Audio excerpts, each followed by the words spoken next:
1 Esdras, chapter 4. Then the second, who had spoken of the strength of the king, began to say, O sirs, doth men excel in strength who rule over the sea and land, and all things in them. But yet the king is stronger. He is their Lord and has dominion over them.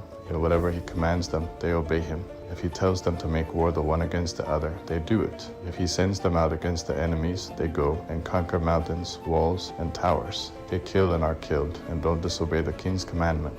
If they win the victory, they bring everything to the king, all the plunder and everything else. Likewise for those who are not soldiers, and don't have anything to do with wars, but farm, when they have reaped again that which they had sown, they bring some to the king and compel one another to pay tribute to the king. He is just one man. If he commands people to kill, they kill. If he commands them to spare, they spare. If he commands them to strike, they strike. If he commands them to make desolate, they make desolate. If he commands to build, they build. If he commands them to cut down, they cut down. If he commands them to plant, they plant. So all his people and his armies obey him. Furthermore, he lies down, he eats and drinks, and takes his rest, and these keep watch around him. None of them may depart and do his own business. They don't disobey him in anything. O sirs, how could the king not be the strongest, seeing that he is obeyed like this? Then he stopped talking. Then the third, who had spoken of women and of truth, began to speak. O sirs, isn't the king great, and men are many, and isn't wine strong? Who is it then who rules them, or has the lordship over them? Aren't they women?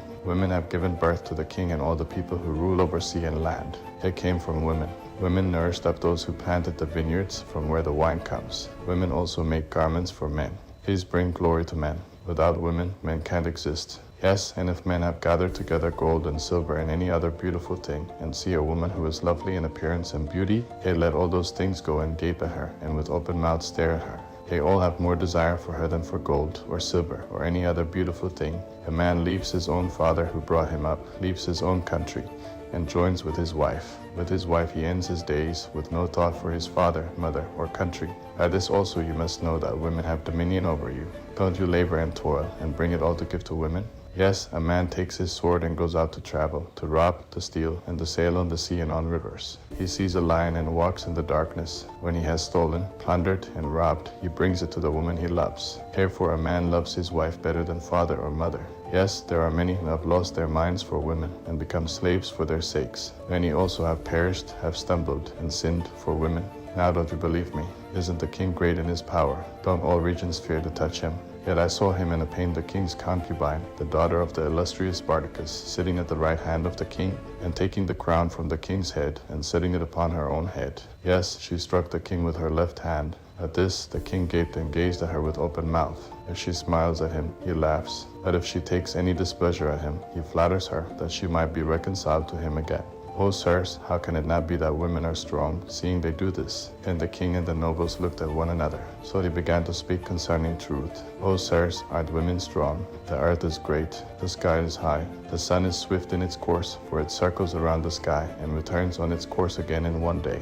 Isn't he who makes these things great? Therefore the truth is great and stronger than all things. All the earth calls upon truth, and the sky blesses truth. All works shake and tremble, but with truth there is no unrighteous thing. Wine is unrighteous, the king is unrighteous, women are unrighteous. All the children of men are unrighteous, and all their works are unrighteous. There is no truth in them. They shall also perish in their unrighteousness. But truth remains and is strong forever. Truth lives and conquers forevermore. With truth there is no partiality toward persons or rewards, but truth does the things that are just, instead of any unrighteous or wicked things. All men approve truth's works. In truth's judgment is not any unrighteousness. Truth is the strength, the kingdom, the power, and the majesty of all ages. Blessed be the God of truth. With that he stopped speaking. Then all the people shouted and said, Great is truth, and strong above all things. Then the king said to him, Ask what you wish, even more than is appointed in writing, and we will give it to you, because you are found wisest. You shall sit next me, and shall be called my cousin. Then he said to the king, Remember your vow, which you vowed to build Jerusalem, on the day when you came to your kingdom,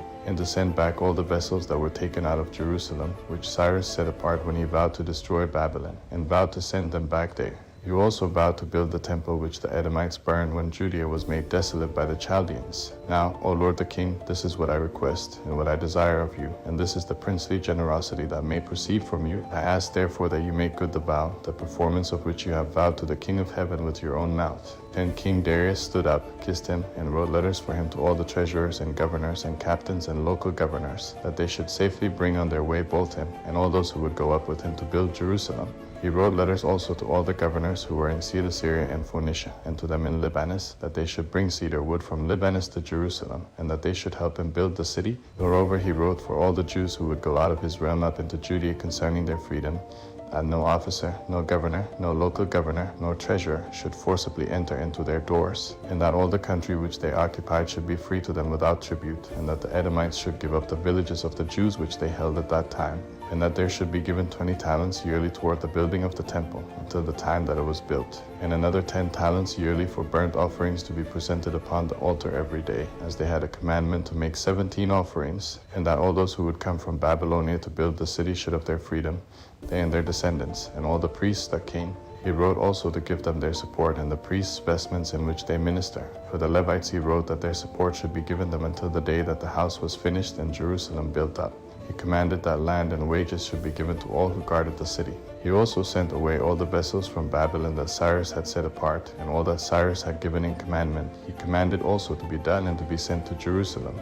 Now when this young man had gone out, he lifted up his face to heaven toward Jerusalem, and praised the King of heaven, and said, From you comes victory, from you comes wisdom. Yours is the glory, and I am your servant. Blessed are you who have given me wisdom. I give thanks to you, O Lord of our fathers. So he took the letters, went out, came to Babylon, and told it all his kindred. They praised the God of their ancestors, because he had given them freedom and liberty, to go up and to build Jerusalem and the temple which is called by his name. They feasted with instruments of music and gladness 7 days.